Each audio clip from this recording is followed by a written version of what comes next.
സാറേ, മലയാളത്തിൽ പൊതുവേ ഒരു ചൊല്ലുണ്ട്, ഇരിക്കുന്ന പദവിയുടെ അന്തസ്സ് കാത്തു സൂക്ഷിക്കണം എന്ന് പറയാറുണ്ട്. അങ്ങനെ ഒരാൾ താൻ ഇരുന്ന പദവിയുടെ അന്തസ്സ് കാത്തു സൂക്ഷിക്കുക മാത്രമല്ല, അതിനെത്ര ശക്തിയുണ്ട്, ആ കസേരയ്ക്ക് എത്ര പവറുണ്ട്, എത്ര ബലമുണ്ട് എന്ന് മലയാളിയെ പഠിപ്പിക്കുകയും ചെയ്തു. ഞാൻ പറഞ്ഞു വരുന്നത് നമ്മുടെ സ്ഥാനമൊഴിഞ്ഞ ഗവർണർ ആരിഫ് മുഹമ്മദ് ഖാനെ കുറിച്ചാണ്.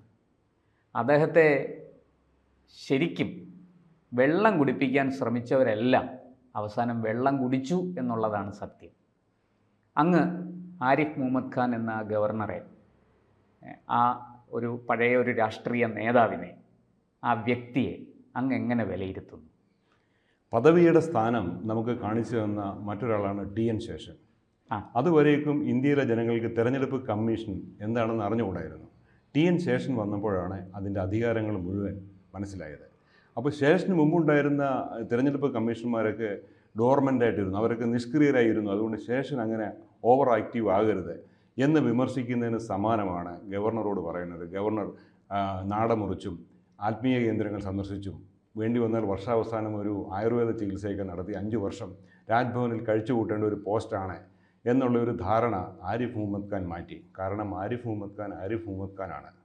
അദ്ദേഹത്തെക്കുറിച്ച് പറയുമ്പോഴേ 38-ാം വയസ്സിൽ രാജീവ് ഗാന്ധി മന്ത്രിസഭയിൽ നിന്ന് വിപ്ലവകരമായ ഒരു തീരുമാനമെടുത്ത് മന്ത്രിസ്ഥാനം ഉപേക്ഷിച്ച് പുറത്തു വന്ന ഒരു വിപ്ലവ നായകനാണ് അദ്ദേഹം. അതിന് കാരണം കേട്ടിട്ടുണ്ടാവില്ല, ഷബാനു കേസ്. ഷബാനു കേസിൽ സുപ്രീം കോടതിയുടെ 5-അംഗ ബെഞ്ച് പറഞ്ഞു, മുസ്ലിം വനിതകൾ ഹിന്ദു വനിതകളെയും ക്രിസ്ത്യൻ വനിതകളെയും പോലെ CRPC 125(1)A പ്രകാരം വിവാഹമോചനം കൊടുത്തു കഴിഞ്ഞാൽ ജീവനാംശം ലഭിക്കാൻ അർഹയാണ്.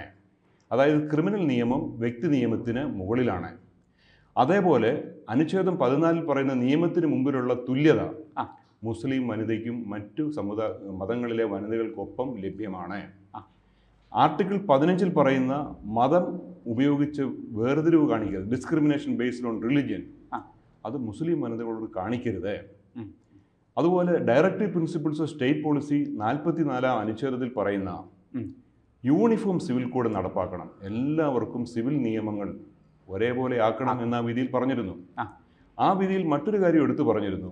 തൊട്ടടുത്ത ഇസ്ലാമിക് സ്റ്റേറ്റായ പാകിസ്ഥാനിൽ 1961 മുതൽ ഇൻസ്റ്റന്റ് മുത്തലാഖ് നിർത്തലാക്കി അവിടെ വിവാഹമോചിതരായ സ്ത്രീകൾക്ക് ജീവനാംശം ലഭിക്കുന്നുണ്ട്.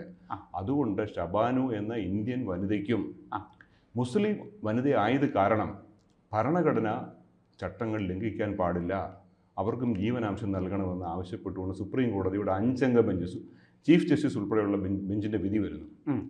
1976-ൽ രാജീവ് ഗാന്ധി അതൊരു നിയമത്തിലൂടെ അട്ടിമറിക്കുന്നു.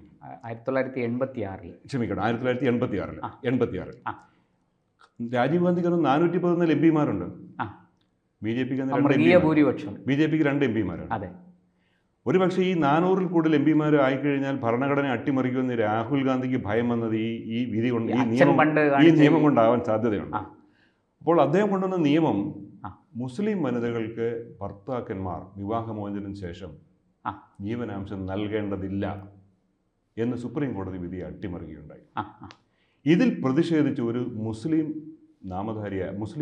മുസൽമാനായ ആരിഫ് മുഹമ്മദ് ഖാൻ രാജീവ് ഗാന്ധി മന്ത്രിസഭയിൽ നിന്ന് 38-ാം വയസ്സിൽ സിവിൽ ഏവിയേഷൻ മന്ത്രിസ്ഥാനം വലിച്ചെറിഞ്ഞ് പുറത്തു വന്ന ആളാണ്. അന്ന് പുറത്തു വരുമ്പോൾ 2014 ഇവിടെ ഗവർണറാകുമെന്ന് അദ്ദേഹത്തിന് മോഹമുണ്ട്. ബി.ജെ.പിക്ക് 2 എംപിമാരേ ഉള്ളൂ പാർലമെൻറ്റിൽ. ഈ ആരിഫ് മുഹമ്മദ് ഖാനെ കേരളത്തിൽ പരിചയപ്പെടുത്തിയത് EMS ആണ്. അദ്ദേഹത്തിൻ്റെ വനിതാ സമ്മേളനങ്ങളിൽ ഷബാനു കേസിന് എന്താണെന്ന് പഠിപ്പിക്കാൻ EMS ഇവിടെ ക്ഷണിച്ചുകൊണ്ടുവന്നത് അന്ന് ആരിഫ് മുഹമ്മദ് ഖാനെയാണ്. അതിനുശേഷം ഈ കോൺഗ്രസിന് ആഭിമുഖ്യമുള്ള ഒരു പ്രിയദർശിനി സ്റ്റഡി സർക്കിൾ, സുധീരനൊക്കെ സപ്പോർട്ട് ഉണ്ടായിരുന്നു, അവരും ആരിഫ് മുഹമ്മദ് ഖാനെ കേരളത്തിൽ കൊണ്ടുവന്നിട്ടുണ്ട് ഈ മതേതരത്വം പഠിപ്പിക്കാനും ഒക്കെ ആയിട്ട്.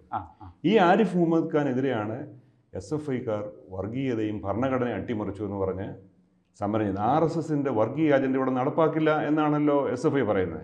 ഞാൻ ഈ SFIയിലെ സുഹൃത്തുക്കളോട് ചോദിക്കുന്ന ഒരു ചോദ്യമുണ്ട്. 2018-ൽ മഹാരാജാസ് കോളേജിൽ 2ാം വർഷ ബിരുദ വിദ്യാർത്ഥിയായിരുന്ന അഭിമന്യു എന്ന ഒരു വിദ്യാർത്ഥിയെ അരിയും മലരും എന്താ മുദ്രാവാക്യം എന്താണ്? അരിയും മലരും കുന്തിരിക്കം വാങ്ങിച്ചു, അരിയും മലരും വാങ്ങിച്ചു, നിന്റെയൊക്കെ കാലന്മ വരുന്നുള്ള എന്ന് മുദ്രാവാക്യം വിളിച്ച പോപ്പുലർ ഫ്രണ്ടിന്റെ വിദ്യാർത്ഥി സംഘടനയായ ക്യാമ്പസ് ഫ്രണ്ട് പ്രവർത്തകർ കുത്തിക്കൊന്ന SFIയുടെ സമുന്നതനായ നേതാവായിരുന്നു അഭിമന്യു. ഈ അഭിമന്യുവിൻ്റെ ഈ മകൻ്റെ മൃതദേഹം മടിയിലെടുത്തു വെച്ച് ഇടുക്കിയിൽ വട്ടവട എന്ന് പറയുന്ന കാട്ടുപ്രദേശത്തു നിന്ന് വന്ന ഒരമ്മ വാവിട്ട് നിലവിളിച്ചൊരു നിലവിളിയുണ്ട്. ഞാൻ പെറ്റ മകനെ എൻ കിളിയെ. കേരള മനസാക്ഷിയുടെ മുമ്പിൽ അതൊരു തേങ്ങല ഉയർന്നു നിൽക്കുകയാണ്. 8 വർഷം കഴിഞ്ഞിട്ടും 6 വർഷം കഴിഞ്ഞിട്ടും ഇല്ലേ അതിൻ്റെ വിചാരണ ആരംഭിച്ചിട്ടില്ല.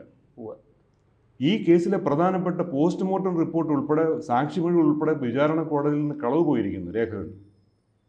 വർഗീയതയ്ക്കെതിരെ SFIക്ക് കാര്യമായി ഒന്നുമില്ല.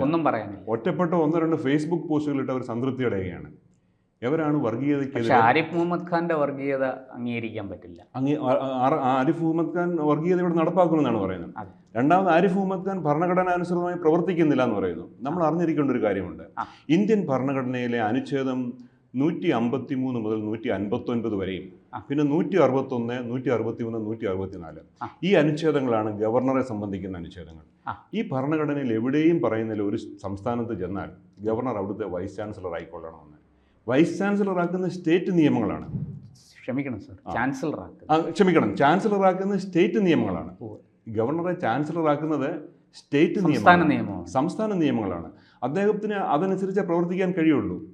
ഈ യൂണിവേഴ്സിറ്റികളുടെ ഔന്നത്യം, ഓട്ടോണോമി നിലനിർത്തുന്നതിന് ഉന്നതമായ അതിന് നിഷ്പക്ഷരും കഴിവുറ്റവരും കോമ്പിറ്റൻസ് ഉള്ളവരുമായ ആളുകളെ ചാൻസലറും വൈസ് ചാൻസലറും ആക്കണമെന്നുള്ളതൊരു കീഴ്വഴക്കമാണ്. ഉദാഹരണത്തിന് ഇന്നത്തെ കേരള യൂണിവേഴ്സിറ്റി സ്ഥാപിച്ചത് സർ CP രാമസ്വാമി അയ്യരാണ്. അദ്ദേഹം ട്രാവൻകൂർ യൂണിവേഴ്സിറ്റി സ്ഥാപിച്ചിട്ട് അതിൻ്റെ വൈസ് ചാൻസലർ ആകാൻ ക്ഷണിച്ച ആരാണെന്ന് അറിയാമോ? കേട്ടിട്ടുണ്ട്. സാർ ആൽബർട്ട് ഐൻസ്റ്റീനാണ് 10,000 sterling pound monthly salary offer ചെയ്ത്. അദ്ദേഹത്തെ പോലെ ഒരാൾ വൈസ് ചാൻസലർ ആണെങ്കിൽ ലോകത്തിലുള്ള എല്ലാ ശാസ്ത്ര വിദ്യാർത്ഥികളും മഹാപണ്ഡിതന്മാരും ഈ ട്രാവൻകൂർ യൂണിവേഴ്സിറ്റിയിലേക്ക് വരും. അതായിരുന്നു ഇതിനെ ഒറിജിനലി എൻവിസേജ് ചെയ്ത് ദീർഘവീക്ഷണം ചെയ്തിരുന്നത്. ഇന്ന് ആ സ്ഥാനത്ത് കേരള യൂണിവേഴ്സിറ്റിയിൽ ഒരു വൈസ് ചാൻസലർ ഉണ്ടായിരുന്നു. അദ്ദേഹം വളരെ റീസെൻ്റ് ആയിട്ട് 4 സെൻറ്റൻസ് എഴുതിയിട്ട് 10 തെറ്റുണ്ടായെന്ന് പറഞ്ഞ് അത് ഗവർണർ പൊതുവേദിയിൽ പങ്കുവച്ചിരുന്നു. ഗവർണർ വെളിപ്പെടുത്തിയിരുന്നു. അന്ന് അദ്ദേഹം ഈ വൈസ് ചാൻസലർ പറഞ്ഞ് ഞാൻ വികാരാധീനനായി എഴുതിയത് കാരണം തെറ്റിപ്പോയതാണെന്നാണ് പറഞ്ഞത്. അപ്പോൾ അങ്ങനെയുള്ള വികാരജീവികളെ വൈസ് ചാൻസലറായി പോസ്റ്റ് ചെയ്യണമെന്നാണ് ഈ സമരക്കാർ പറയുന്നത്. അല്ലെങ്കിലേ അവർക്ക് അവരുടെ കാര്യങ്ങൾ നടക്കുള്ളൂ. അതേപോലെ തന്നെ സുപ്രീം കോടതി വിധിന്യായമുണ്ട്. ഈ കണ്ണൂർ ഗവർണർ ശ്രീ രവീന്ദ്രന്റെ പുനർനിയമനം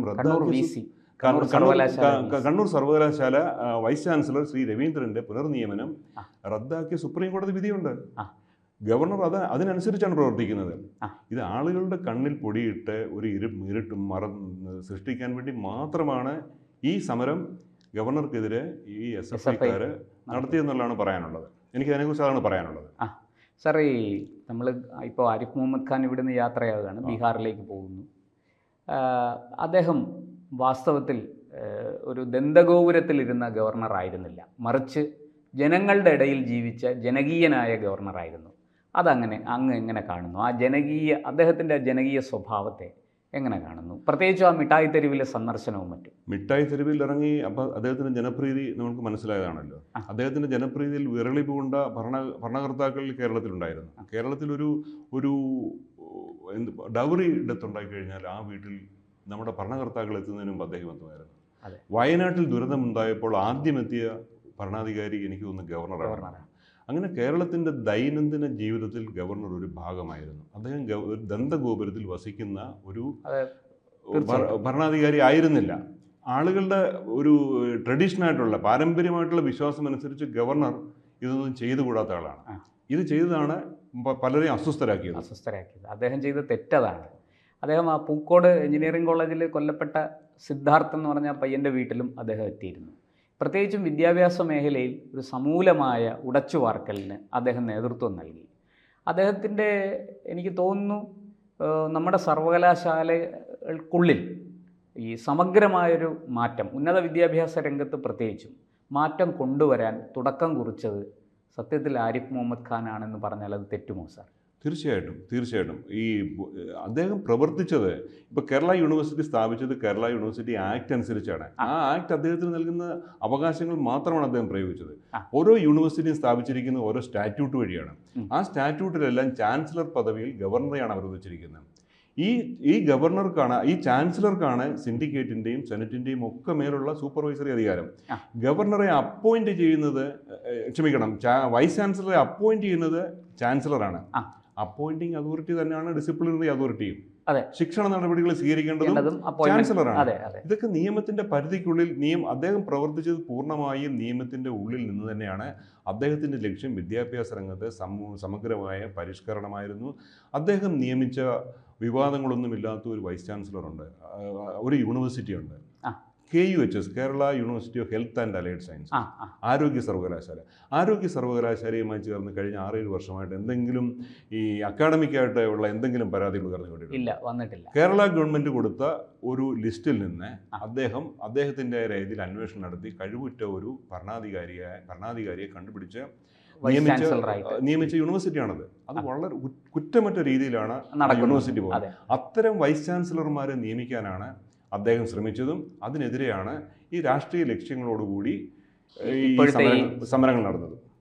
തീർച്ചയായിട്ടും സാർ, എന്തായാലും ആരിഫ് മുഹമ്മദ് ഖാൻ എന്ന ആ ഗവർണറെക്കുറിച്ച്, ഒരു മഹാനായ മനുഷ്യനെക്കുറിച്ച് നമുക്ക് എത്ര പറഞ്ഞാലും തീരില്ല. അദ്ദേഹം കേരളത്തിന് ചെയ്ത സംഭാവനകൾ അത്ര വലുതാണ്. ഈ ഭരണഘടന അട്ടിമറിച്ചെന്നും പിന്നെ എന്താ പറയണ്ടേ, ഗവർണർ പദവിക്ക് നിരക്കാത്ത വിധത്തിൽ ഭരണഘടന അട്ടിമറിച്ചു എന്ന് പറയുമ്പോൾ അറിയാമല്ലോ, 57 EMS മന്ത്രിസഭയെ 59 പിരിച്ചുവിട്ടത് അന്ന് കോൺഗ്രസിന്റെ ഗവർണറായിരുന്ന രാമകൃഷ്ണ റാവു നൽകിയ റിപ്പോർട്ടിനെ അടിസ്ഥാനമാക്കിയാണ്.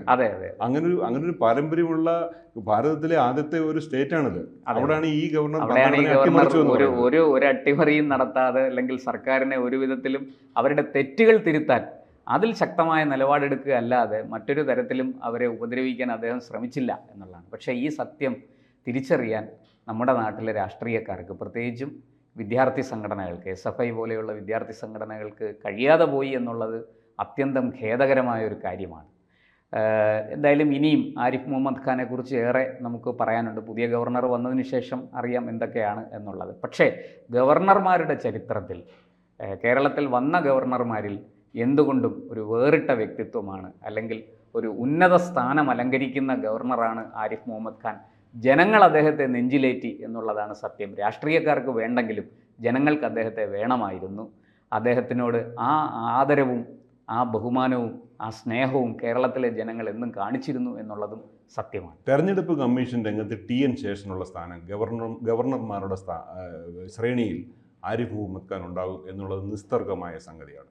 കൂടുതൽ വാർത്തകളും വിശേഷങ്ങളും നിങ്ങളിലേക്ക് എത്താൻ ABC മലയാളം സബ്സ്ക്രൈബ് ചെയ്യുക, ബെൽ ബട്ടണും അമർത്തുക.